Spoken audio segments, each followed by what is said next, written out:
Well, families of children with a rare disease that affects their brains are hoping new legislation in Sacramento will help them get the medicine they need.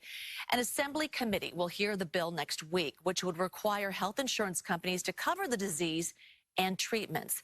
As Lynn Ramirez reports, it's been a long struggle for one South Bay family.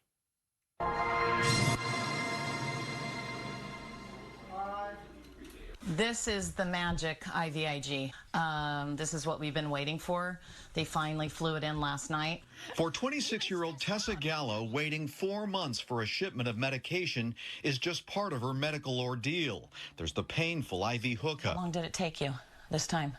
A long time. It took like, I think, close to 3 hours to find her vein. And the 12 hours it takes to get the medication infused.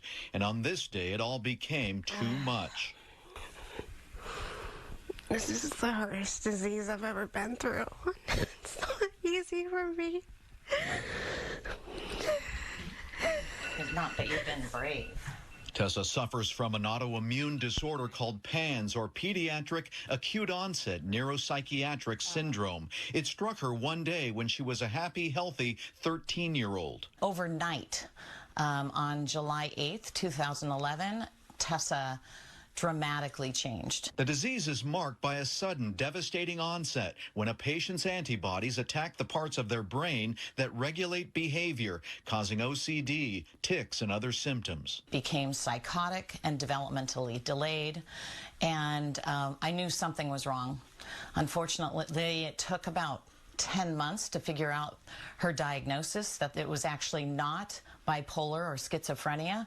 It was actually something called PANS. Tessa's mother and advocate Terry Downing says she was in and out of psych wards and given many drugs for what doctors thought was a mental illness. That is, until a new team of doctors at Lucille Packard suspected PANS. They started a clinic after her and started giving her something called IVIG and rituximab, both very expensive drugs. The drugs ease Tessa's symptoms and make dramatic positive changes in many other patients with PANS and a related condition called PANDAS, which starts as a strep infection. Tessa takes the medicine once every 3 months, but Downing says it's been a struggle since day one to get the drugs covered by insurance companies. Never in a million years did I think 13 years later that I would still be fighting for the same medication. The treatment is not inexpensive. I'm the first to say that. Dr. Mark Pasternak is an associate professor of pediatrics at Harvard University and one of the nation's leading researchers into PANS and PANDAS. He says there's a lot the wider medical community still doesn't know about the disease, and patients are often denied coverage, with drug costs being a major factor. For teenagers, it's probably close to $15,000 of treatment. But given that they often prevent psychiatric hospitalizations, they're cost effective.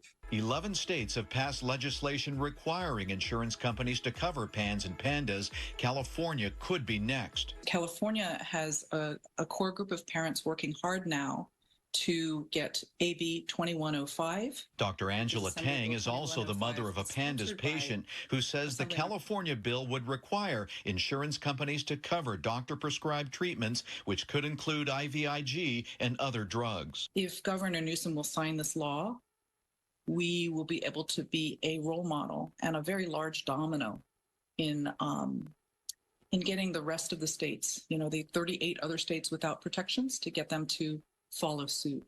If passed, the legislation would help patients like Tessa get the medicine when they need it. When I'm waiting for the medicine, I feel like upset, kind of sad that it didn't come and stuff like that. Although she suffered some brain damage because of her earlier misdiagnosis and treatment delays, Tessa's enrolled in the College of Adaptive Arts and works part-time in a bakery. Doctors say her therapies are working, and for now, the disease is in remission. That's good to hear. We reached out to Tessa's health insurance provider for comment, but so far have not heard back.